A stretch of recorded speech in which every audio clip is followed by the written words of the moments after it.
The wine glasses clinked around the table as my family celebrated what they considered excellent news. My sister Vanessa sat at the head of our parents' dining table, practically glowing with satisfaction as she made her announcement. So as I was saying, Vanessa continued, swirling her champagne, I found the perfect solution to our wedding budget crisis. Maya's savings account had exactly what we needed. I set down my fork carefully, maintaining the calm expression I'd perfected over 8 years of federal banking investigations. Could you repeat that? Oh, don't play innocent. Vanessa waved her hand dismissively. The account you barely touch.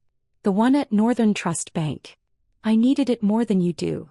My mother reached over to pat Vanessa's hand. It's really the most practical solution, Maya. You live in that tiny apartment, you drive that old Honda, you clearly weren't investing in anything important. Vanessa's wedding is a once-in-a-lifetime event. How exactly did you access my account? I kept my voice level, professional. It was the same tone I used when interviewing bank executives about suspicious transaction patterns. Vanessa exchanged a look with our mother before answering. Mom still had your old account information from when you were in college. We used it to set up the transfer. Don't be dramatic about this. I see. I took a sip of water, processing the admission. And how much did you transfer? $47,000, Vanessa said proudly. It covered the venue upgrade, the designer dress alterations, and the honeymoon suite in Bali. The wedding planner said it's going to be absolutely spectacular now. My father finally spoke up from his end of the table. Maya, your sister deserves this. She's worked so hard planning this wedding. You can always save more money. You're still young. I'm 32, Dad. Vanessa is 28. Exactly, my mother interjected. You have plenty of time to rebuild your savings. Vanessa needs this now. Besides, what were you even saving for? You don't have a boyfriend, you're not buying a house, you just let money sit there doing nothing. I smiled slightly, thinking about the actual purpose of that account, but said nothing. Vanessa's fiancé, Derek, shifted uncomfortably beside her. Maybe we should have asked first, Van. Oh, please, Vanessa rolled her eyes. It's family money. Maya would have said yes anyway. I just saved us all the awkward conversation. Would I have? I asked quietly. Of course you would have, my mother said firmly. Because you're a good sister. And because family helps family. We've always shared everything. I thought about the countless times my family had shared my belongings growing up. My graduation money that funded Vanessa's spring break trip. My car that became Vanessa's car when she decided she liked it better. My college fund that somehow partially redirected to Vanessa's sorority expenses because she needed the networking opportunities. When is the wedding? I asked. Vanessa's face lit up. Saturday. Just 4 days away. You're still coming, right? I know you've been busy with work, but you have to be there. Wouldn't miss it, I said truthfully. Where's the venue again? The Grandmont Estate, Vanessa practically squealed. That's what your money paid for. The upgrade from the garden pavilion to the grand ballroom. It's going to be absolutely perfect. 200 guests, a 12-piece orchestra, roses imported from Ecuador. Derek's family is going to be so impressed. Derek's mother, Patricia, who had been quietly observing from across the table, cleared her throat. It does sound lovely, Vanessa. Though I must say I'm surprised you had access to Maya's accounts. That seems rather unusual. Oh, we're very close, my mother jumped in. Not like some families who keep secrets from each other. We share everything. Maya understands that Vanessa's happiness is the family's happiness. I noticed Patricia's eyebrows rise slightly, but she said nothing more. Well, I stood up, folding my napkin. This has been illuminating. I should get going. Early morning tomorrow. Still working that boring bank job? Vanessa asked with a hint of mockery. What is it you do again? Process paperwork or something? Something like that, I replied evenly. Congratulations on the wedding, Vanessa. I hope everything goes exactly as planned. My mother stood to hug me. Don't be upset, sweetheart. This is for the best. And who knows? Maybe you'll meet someone at the wedding. We've seated you with some of Derek's single colleagues. I smiled and said nothing. As I walked to my car, my phone buzzed. A text from my colleague Agent Harrison. Wire transfer flagged in Northern Trust system. Unauthorized access pattern matches your case parameters. Need you to verify. I texted back, verified. Subject is family member. Proceeding with scheduled protocol. His response was immediate. Confirmed. Team mobilizes Friday evening. Venue secured for Saturday morning. I drove home to my tiny apartment. A modern downtown loft I'd bought cash 3 years ago, and opened my laptop. The Northern Trust account Vanessa had raided wasn't my primary account. It was a monitored account I maintained specifically for my work with the Federal Banking Inspection Division, a joint task force between the Treasury Department and the FBI focused on financial crimes. The $47,000 Vanessa had stolen was federal monitoring money, part of a larger investigation into Northern Trust's internal security failures. My mother's access to old account information shouldn't have worked. The bank systems should have required updated authorization. The fact that the transfer went through represented a significant security breach, exactly the kind of vulnerability my team had been documenting for 18 months. Vanessa had just provided the perfect real-world test case of systematic failure. I pulled up my files on the Northern Trust investigation. 7 months ago, we'd identified multiple instances where outdated account authorizations remained active in their system.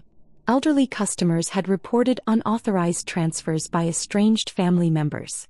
Small business owners discovered former partners still had access years after removal. The bank had insisted their security protocols were flawless. Now I had personal evidence to the contrary. My phone rang. Director Walsh, my supervisor at the Treasury Department. Maya, I heard about the flag. Are you all right? I'm fine, sir. Actually, this incident provides perfect documentation for our case. Your own family raided a federal monitoring account? They didn't know it was a federal monitoring account. They thought it was my personal savings. Pause. That's still theft, sir. Which is why I've already filed the required reports. The money was transferred to multiple vendors for a wedding event. The venue is the primary recipient, the Grandmont Estate. I've requested coordination with the FBI fraud unit for Saturday morning. Maya, you understand this will involve your family members being questioned. I understand completely, sir. The law applies to everyone equally. Another pause. All right. I'll authorize the operation. But I want you off the direct interview team.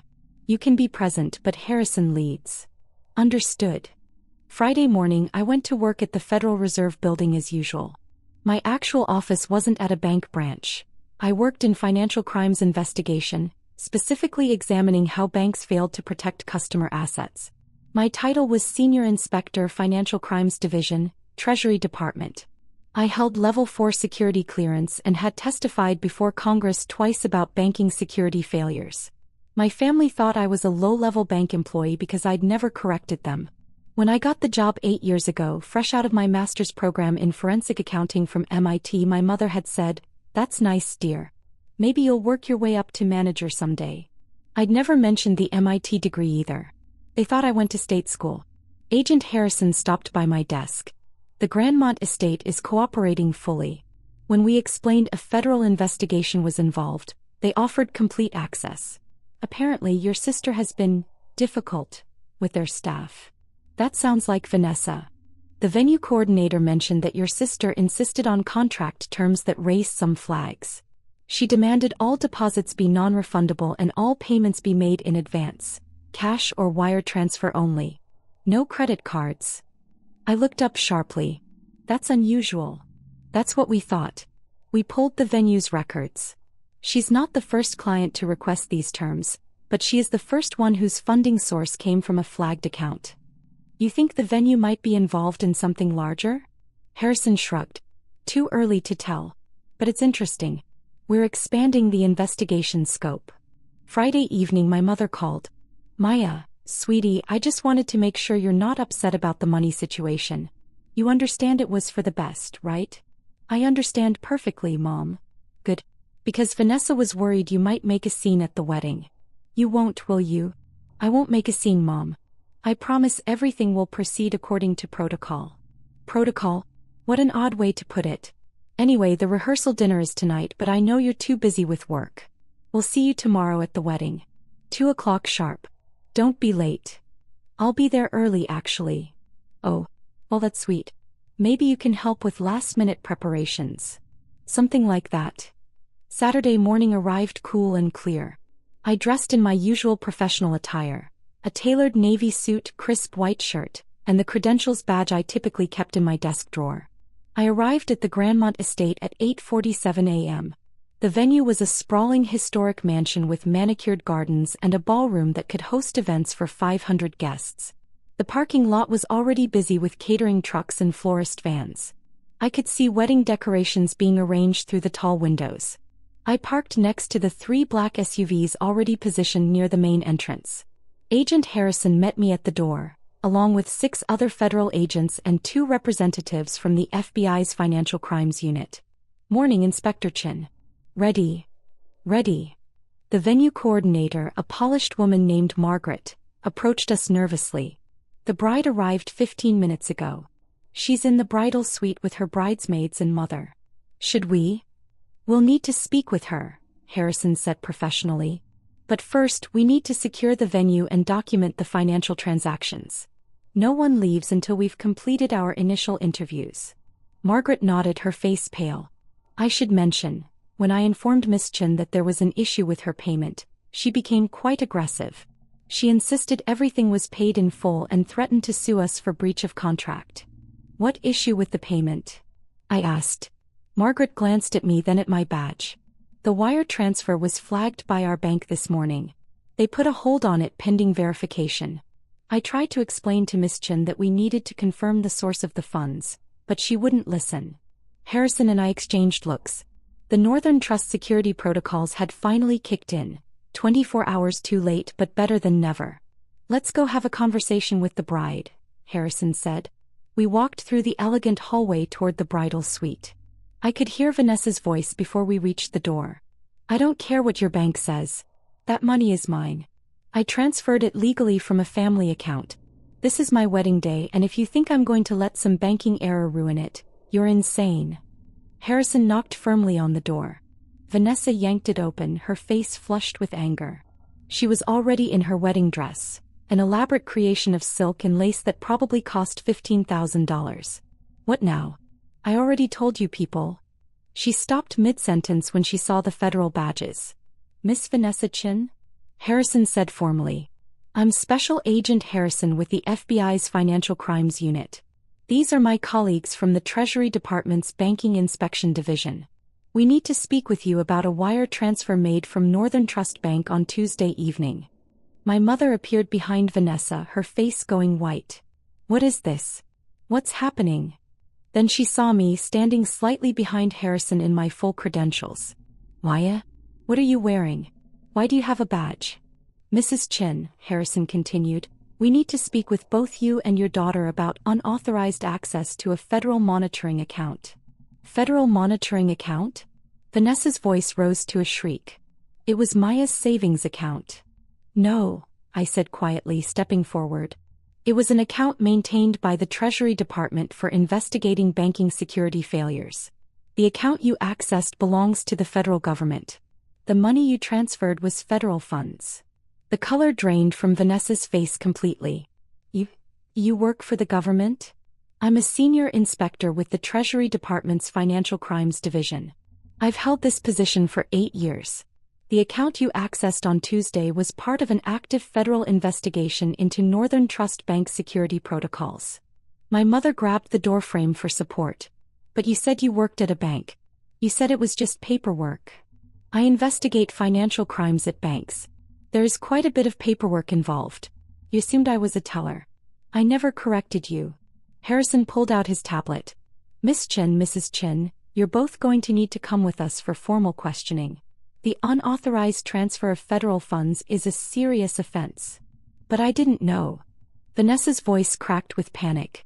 "How was I supposed to know it was a government account? It was just sitting there." "That's part of the problem we're investigating," I said calmly. "The fact that you were able to access the account at all represents a significant security failure by Northern Trust Bank. However, the transfer itself still constitutes theft of federal property." 3 bridesmaids had appeared in the doorway behind Vanessa, their faces masks of shock. "This is insane," my mother said, her voice shaking. "Maya, tell them this is a misunderstanding. Tell them you gave us permission." "I didn't give you permission, Mom.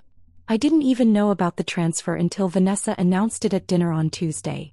At which point I immediately filed the required federal reports. You filed reports on your own family? My mother's voice was disbelieving. I filed reports on a federal crime. The relationship of the perpetrators to me is irrelevant to the law. Harrison gestured toward the hallway. Ladies, if you'll come with us. We have interview rooms set up in the venue's conference center. But the wedding. Vanessa was crying now, mascara beginning to run. The guests are arriving in 5 hours. Derek is already at the church. This can't be happening. The venue is currently secured as part of our investigation, Harrison said. No event will be taking place here today. As if on cue, 2 more agents appeared, speaking with the catering staff who were starting to arrive. I could see the florists being redirected, the musicians being stopped at the entrance. Derek's mother, Patricia, came rushing down the hallway. What on earth is happening? Security won't let anyone into the ballroom and there are federal agents everywhere.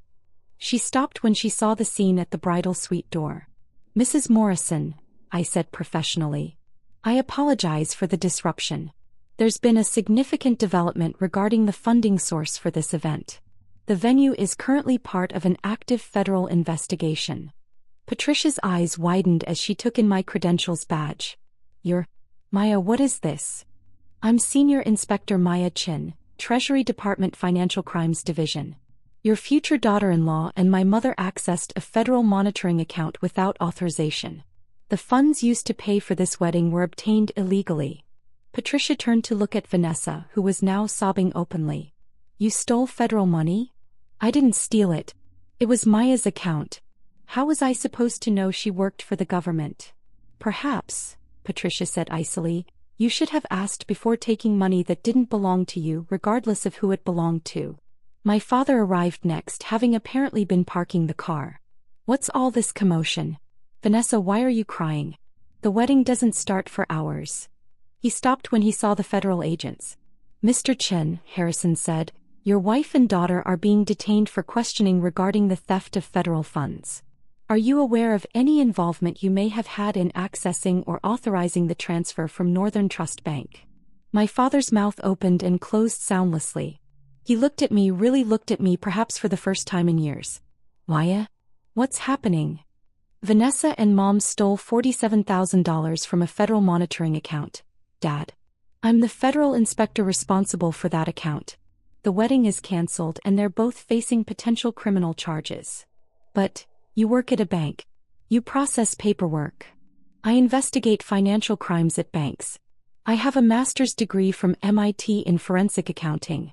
I've worked for the Treasury Department for 8 years. I hold level 4 security clearance. I've testified before Congress. And the account Vanessa raided was federal property. Vanessa slumped against the doorframe. This isn't real. This can't be real. My wedding. Derek appeared at the end of the hallway, still in his casual clothes, clearly confused by the scene. Baby, what's wrong? Why are there federal agents here? Patricia turned to her son. Derek, we need to talk. Now.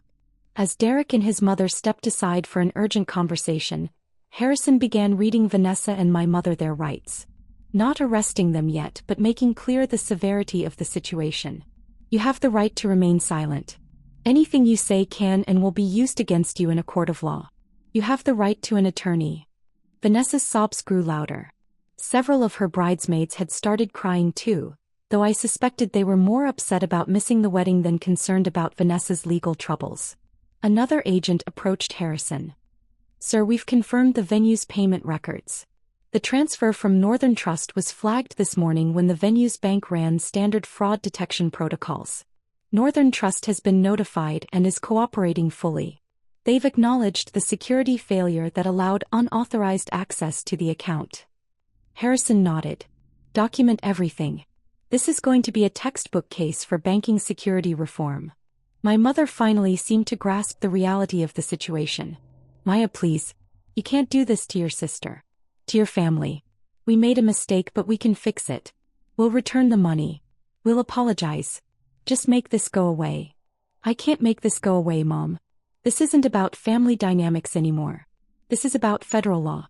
The moment you access that account without authorization, you committed a federal crime.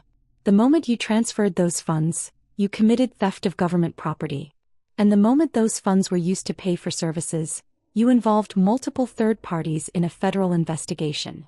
But you're our daughter, my mother cried. Doesn't that mean anything? It means I'm disappointed, I said quietly. It means I'm hurt that you thought so little of my work, my life, my choices that you felt entitled to take from me without asking. But it doesn't mean I can ignore federal law. No one is above the law, Mom. Not even family. Derek had finished his conversation with his mother. He approached Vanessa slowly, his face carefully neutral. Van, is it true? You stole money from Maya. It wasn't stealing. It was family money. She wasn't using it. But it wasn't actually her money, Derek said slowly. It was government money. And you didn't ask. You just took it. I took it for us. For our wedding. For our future. Derek looked at Patricia, then at me, then back at Vanessa. I need some time to think. Think. Vanessa's voice rose to a shriek. About what? The wedding is in 5 hours. There is no wedding, Van, Derek said quietly. Look around. Federal agents. Cancelled venue. Your family facing criminal charges. There's no wedding. We can fix this. We can go somewhere else. We can. No, Derek said firmly. We can't. Even if we could, I'm not sure I want to marry someone who would steal from their own sister and then blame her for the consequences. Patricia stepped forward, her voice kind but firm. Derek, let's go. Vanessa and her family need to handle this situation. We'll talk later. As Derek and his mother walked away, Vanessa collapsed entirely, sinking to the floor in her expensive wedding dress, sobbing uncontrollably. Harrison gestured to 2 female agents. Please escort Miss Chin and Mrs. Chin to the interview rooms. Handle them gently, but make sure they understand the seriousness of the situation. As my mother and sister were led away, still in shock, still crying, my father stood frozen in the hallway. You really did all this? He asked me quietly. Over money? Over federal law, Dad. Over a crime. If a stranger had accessed that account, would you expect me to ignore it because prosecuting them would be inconvenient? He had no answer. I love you all, I continued. But love doesn't mean enabling criminal behavior. It doesn't mean pretending crimes didn't happen because family committed them. Vanessa made a choice. Mom made a choice. They chose to steal money without asking, without considering consequences. Now they face those consequences. Your sister's life is ruined, my father said. No, Dad. Her wedding day is ruined. Her life is what she makes of it going forward. Maybe this will be the wake-up call she needs to understand that actions have consequences. That other people's belongings aren't hers to take. That the world doesn't revolve around her wants. I walked past him toward the interview rooms where Harrison was setting up. Behind me, I could hear vendors being turned away, guests being notified of cancellation, the entire elaborate wedding production grinding to a halt. The interviews took 4 hours. Vanessa alternated between sobbing, anger, and desperate attempts at justification. My mother tried repeatedly to blame me for not making my job clear, for tricking them by maintaining a federal account that looked like a personal account. Harrison was patient but firm. The facts were simple. Unauthorized access to a federal account, theft of federal funds, and attempted use of those funds for personal benefit. The investigation into Northern Trust security failures was secondary to the immediate criminal matter. By 2 p.m., the time the wedding should have started, my mother and Vanessa were released with formal warnings and notices to appear for federal proceedings. The U.S. Attorney's Office would decide on formal charges, but at minimum, they faced significant fines and potential probation. Northern Trust Bank faced a much larger investigation and likely federal sanctions for their security failures. I stood in the parking lot as my family left in separate cars. My father drove my mother, who was silent and hollow-eyed. Vanessa left with one of her bridesmaids, still crying. None of them looked at me. Patricia Morrison approached as I was getting into my own car. Inspector Chin? Mrs. Morrison. I'm sorry about all this. Don't be, she said crisply. You did your job. You upheld the law. And you potentially saved my son from a very difficult marriage. I smiled slightly. That wasn't my intention. I know. But it's a valuable side effect nonetheless. She paused. For what it's worth, I think you're remarkable. The strength it takes to do what you did today, knowing how your family would react. That's real character. Thank you. If you're ever interested in changing careers, Derek works in corporate law. His firm always needs good investigators with your credentials. I suspect you might want some distance from your family for a while. I took her card, genuinely touched. I appreciate that. As I drove home, my phone began buzzing with texts. Not from my family, they were radio silent. But from colleagues, from my director, from the U.S. Attorney's Office. Director Walsh called as I pulled into my parking garage. Maya, exemplary work today. I know it was personal. I know it was difficult. But you handled it exactly right. The Northern Trust case is going to result in major banking security reforms. Your family's theft ironically provided the perfect documentation of systemic failure. Thank you, sir. Take a few days off. You've earned it. And Maya? I'm recommending you for promotion. Lead inspector. Your own team. You've more than proven you can handle it. After we hung up, I sat in my car for a long moment thinking about the day. My phone buzzed again. A text from a number I didn't recognize. This is Derek. My mom gave me your number. I wanted to say thank you. And I'm sorry your family put you in this position. You deserve better. If you ever want to grab coffee and talk about anything other than federal crimes, I'd like that. I smiled, saved the number, and texted back. Coffee sounds good. How about next week? His response was immediate. It's a date. A non-wedding related date. I laughed out loud in my empty car. 3 days later, my mother called. I almost didn't answer, but curiosity won. Why? Her voice was small, defeated. The U.S. attorney called. We have to pay back the $47,000 plus fines. $20,000 each in fines. And we're on probation for 2 years. I know. I received the same report. Vanessa won't speak to me. She blames me for having your account information. Derek broke up with her. She moved back home, but she just stays in her room crying. I said nothing. Your father says we should have treated you better. That we never appreciated what you accomplished. He's right. A long pause. I didn't know you went to MIT. I didn't know you worked for the Treasury Department. I didn't know any of it because I never asked. I just assumed. You assumed I was unsuccessful because I didn't brag about my success. You assumed I was unimportant because I didn't demand attention. You assumed my money was available because you'd always been able to take from me before. Yes. Her voice cracked. All of that. And I'm sorry, Maya. I'm truly, genuinely sorry. Not because we got caught. Not because of the fines or the probation or the ruined wedding. But because we treated you terribly, and you deserved so much better from us. It was the first real apology I'd ever heard from my mother. Thank you for saying that, I said quietly. Is there any chance? Can we fix this? Can we fix us? I don't know, Mom. That's going to take time. And it's going to require actual change, not just words. It's going to require you and Vanessa and Dad to really think about how you've treated me for years. Not just this incident, but everything. We will. I promise we will. Just, don't give up on us completely. I won't give up on you. But I won't tolerate being treated as less than I am ever again. Clear boundaries, Mom. Real respect. Or we don't have a relationship. Clear boundaries, she repeated. Real respect. I understand. After we hung up, I looked around my apartment. My beautiful, paid-for apartment with its view of the city skyline. I thought about my career, my accomplishments, my upcoming promotion. I thought about coffee with Derek next week and the new team I'd be building and the banking security reforms that would come from this case. My family had tried to take from me, assuming I had little to lose. Instead, they'd lost everything and I'd lost nothing that mattered. I opened my laptop and began drafting my acceptance speech for the promotion. Lead Inspector Myachin had a nice ring to it. And somewhere across town, in a house full of regret and consequences, my family was finally learning what I'd always known. That quiet competence beats loud entitlement every single time. The wedding that never happened became a federal case study. Northern Trust Bank implemented massive security overhauls. And I got to do what I did best. Protect people's assets and hold wrongdoers accountable. Even when those wrongdoers were family. Especially when those wrongdoers were family. Because that's what real integrity looks like.